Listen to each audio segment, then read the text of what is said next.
The certificate in my hand felt as weightless as a sheet of tissue paper. The regional business competition award I'd been so eager to share suddenly seemed childish, almost laughable. Useless boy, you were never the bright one.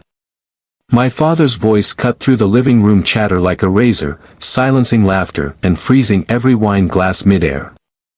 Eyes darted away from me, as if contact might burn. The pride I'd carried in here evaporated instantly, replaced by the hollow ache I knew too well. My name's Ethan Reed. I'm 31, and I'm the founder of a tech startup. This is how I forced my family to finally see me. Growing up in Columbus, I lived permanently in the shadow of my older brother, Nathan, the golden child. His achievements were celebrated like national holidays. Mine brushed aside like crumbs after dinner. Dad, I was thinking of expanding the company into. Ethan, please, he cut in sharply, his voice dripping with irritation.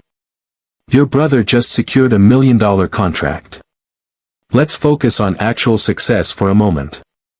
My mother offered a sympathetic smile but said nothing. My Aunt Patricia patted my hand and whispered, maybe business isn't your thing, dear. You were always good with your little hobbies. Little hobbies. That's what they thought my tech company, 3 years in the making, was worth. I excused myself to the kitchen. My phone buzzed. Mia, my business partner. Mia, did you tell them about the investor meeting? Me, not yet. Timing's not right. What I didn't type was the truth, timing would never be right in this house. My father had already decided long ago that I wasn't cut out for success. Too emotional, he'd say. Not strategic enough. Not CEO material. The next morning, I walked into our renovated warehouse office. My company, Neurosync, started as scribbles on napkins during my old software job. Now, 15 employees strong, we were making headlines in predictive analytics. That bad, huh? Mia asked, handing me coffee. Same story, different day, I sighed. Nathan signs a contract and suddenly he's a hero. Meanwhile, we're just revolutionizing how businesses understand customers. No big deal. She grinned. Investor meetings locked for Thursday. Westlake Ventures wants to see the new algorithm. When it goes well, I corrected her, we'll have the capital to scale and take on Horizon Data directly.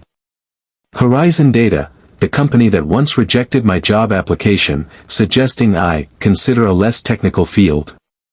That rejection letter still sat in my desk drawer. By Thursday, I was standing in Westlake's glass-walled conference room, blazer crisp, numbers ready. Our algorithm outperforms market standards by 27%, I explained. While Horizon uses old historical data, we track real-time emotional responses. They tell you what customers did yesterday. We tell you what they'll do tomorrow. 2 hours later, Mia and I stepped out into the lobby, stunned. Westlake wasn't just investing, they were leading a funding round valuing Neurosync at $90 million. Minutes later, my phone rang. Mom. Your father's retirement party is this weekend, she said. Maybe you can bring those brownies you used to make. The irony was dizzying. One moment I was closing a multi-million-dollar deal. The next, I was being asked to bring dessert for someone else's spotlight. The following week blurred into contracts, press releases, and media calls. Then Mia rushed in, holding a tablet. Forbes, Business Insider, and the Wall Street Journal, all running the story. My photo filled the Forbes site. Disruptor alert, Ethan Reed named youngest CEO in tech after landmark $90 million deal. The announcement had gone public early. My phone blew up, old classmates, distant relatives, but my family? Silence. When I called home, Dad answered. So you think we're impressed because your name's in the business pages, he scoffed. Dad, I built this company from nothing. No support. No connections. Nothing. Yeah, well, we'll see how long it lasts before reality hits you. Nathan's built something solid, something real. Sunday came bright and warm. Retirement party day. I pulled up to my parents' home in my brand new Jaguar F-Type, a small self-gift from the deal's advance. Heads turned instantly. "Ethan," my cousin blurted, wide-eyed. "Park it for me, will you?" "Driveway's full," I replied, tossing him the keys. I walked inside wearing a tailored cream suit, deep blue silk shirt, polished Italian shoes. My mother froze mid-step. "You look different," she said. I handed my father a small, neatly wrapped package. "Happy retirement," I said. "You didn't have to." "I wanted to." As I moved away, one of his friends asked, "Bob, isn't that your son, the CEO?" Nathan and his wife eyed me with surprise. "We read about your company," she said. "Why didn't you tell anyone what you were working on?" "I did," I said simply. No one listened. Soon, the crowd shifted.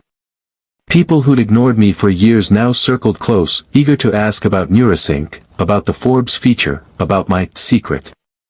Dad stood by the grill, unreadable. Later, during his speech, he finally mentioned me. And Ethan, apparently building something none of us understood. I guess I underestimated how far his emotional intelligence could take him. It wasn't an apology, but it was public acknowledgement, a first. 2 months later, at our new headquarters ribbon cutting, my entire family showed up. Dad wore the engraved watch I'd given him, to new beginnings. "Love, Ethan." He looked around the sleek lobby and said quietly, "You proved me wrong." "Yes," I said. "I did." And in that moment, I realized I no longer needed his approval. I was Ethan Reed, CEO, visionary, and builder of my own empire.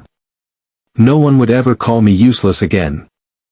If you've ever been told you weren't good enough, let this be your reminder: you don't need their approval to build something great.